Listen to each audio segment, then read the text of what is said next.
Notre père, c'est quelqu'un qui a été très, très impliqué dans le milieu syndical, comme vous le savez, évidemment. Vous êtes confortable, là? C'est pas pire. Oui. Ça va. Là, donc, c'est toi.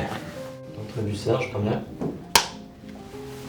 Daniel a été 12 ans à la FTQ, 3 ans comme secrétaire général, 9 ans comme président. Pour moi, Daniel, c'est vraiment une force tranquille. C'est un homme de peu de mots, mais c'est un homme d'action. Je dirais qu'il est ouvert d'esprit, qu'il est capable de faire des compromis, qui va toujours dire les choses telles qu'elles sont. Exactement.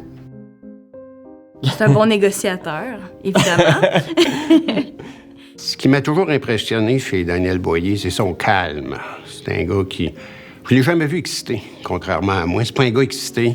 Daniel, c'est un homme qui cherche les consensus. C'est pas pour des passe-passe politiques qu'il est là. C'est parce que c'est un homme de cœur, puis c'est un homme fiable. Daniel, quand il donne sa parole, il respecte sa parole. C'est un travailleur d'équipe. Moi, j'ai adoré travailler avec lui. Il avait ses dossiers, j'avais mes dossiers. Qu'est-ce que tu veux que je dise? C'est ça, comment tu veux? Comment tu veux faire ça? Voyons donc, tu sais. Dès le départ, Daniel m'a laissé toute ma place. Il venait pas voir au-dessus de mon épaule, le nouveau secrétaire général, là, il fait-tu bien ses affaires? Il suit-tu tes dossiers? Il est-tu correct? Il va-tu dans la bonne direction? On jase régulièrement. Mais le mouvement syndical va perdre quelqu'un de bien, quelqu'un qui avait à cœur les intérêts des membres, quelqu'un qui savait c'était quoi le terrain, premièrement. D'avoir commencé son militantisme comme préposé aux bénéficiaires, ça l'a probablement toujours un peu groundé avec la base. Pour représenter des gens, il faut que tu sois capable de comprendre le travail qu'ils font et l'engrenage dans lequel ils sont tous les jours. Moi, les fois où je me suis promenée avec Daniel puis qu'il y avait le plus de fun, c'est quand on allait voir les membres sur les lignes de piquetage. Parce que Daniel, je ne sais pas comment il est dans la vie, dans sa vie personnelle, mais au travail, c'est vivre et laisser vivre. Donc, travailler et laisser travailler. Ouais, je trouvais que la manière qu'il s'exprime à la télé, c'est la même chose que si moi, j'allais lui parler en tant que mon père. Ouais. Daniel, ce que je peux dire, ce que tu vois, c'est lui, OK? What you see, what you get, c'est Daniel. C'est pas un autre homme quand il est ici, quand il est dans une activité. C'est le même gars. Il est arrivé à la direction de la FTQ dans une période vraiment de turbulence. Écoutez, on affrontait la tempête, puis il y a des décisions courageuses qu'on devait prendre. C'était pas des décisions à l'intérieur de la FTQ qui étaient nécessairement populaires, mais c'était des décisions nécessaires. Il y avait tout de même des gros virages à prendre.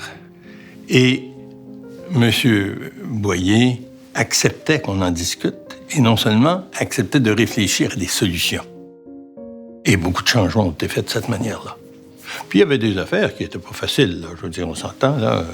Une grande partie de l'héritage qu'il va laisser puis du travail qu'il a fait qui va vraiment avoir marqué la FTQ, c'est tout le travail dans le cadre de la négo du secteur public.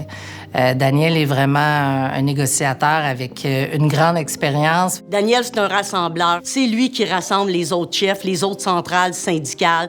Mais ils ont laissé Daniel agir comme porte-parole quand le premier ministre les a convoqués. Puis c'est Daniel qui l'a fait le règlement. Il reconnaissait que Daniel avait cette expertise-là. C'est une des grandes qualités que ça prend là, pour être dirigeant de la FTQ, c'est la capacité de comprendre les choses complexes, pas juste les choses physiques, mais toute la mécanique politique. Je pense que Daniel Boyer peut partir la tête haute puisqu'il laisse une FTQ en santé, une FTQ qui est respectée. Puis je pense que les gens, en ce moment, sont en mesure de faire la distinction entre la FTQ avant et ce qu'elle est maintenant. Je souhaite au Québec qu'ils se réinvestissent d'une façon ou d'une autre dans un militantisme qu'il va choisir, mais moi, je serais pas étonnée qu'on le revoie quelque part. J'ai de la misère à croire qu'il va vraiment décrocher à 100%. On verra bien qu'est-ce qu'il va faire après la retraite, là. Moi, à mon avis, il ne restera pas à la retraite bien longtemps, là, mais je veux dire, il va faire d'autres choses. Un homme comme ça ne s'assoira pas sur son balcon, là. On s'entend. Moi, j'aimerais vraiment, pour ces premières semaines de retraite, qu'ils prennent peut-être une pause des médias, donc pas trop s'intéresser à la politique, les enjeux de travail, tout ça. Il mérite tellement. Ouais, il mérite une belle retraite longue, en santé, puis reposante. parce qu'il a donné beaucoup. Je pense qu'il a réussi à faire avancer la cause des travailleurs et des Québécois là, durant sa carrière, puis qu'il est vraiment heureux là, du travail qu'il a accompli, j'en suis certain. En tout cas, si lui n'est pas satisfait, je pense que beaucoup de gens le sont. Ouais.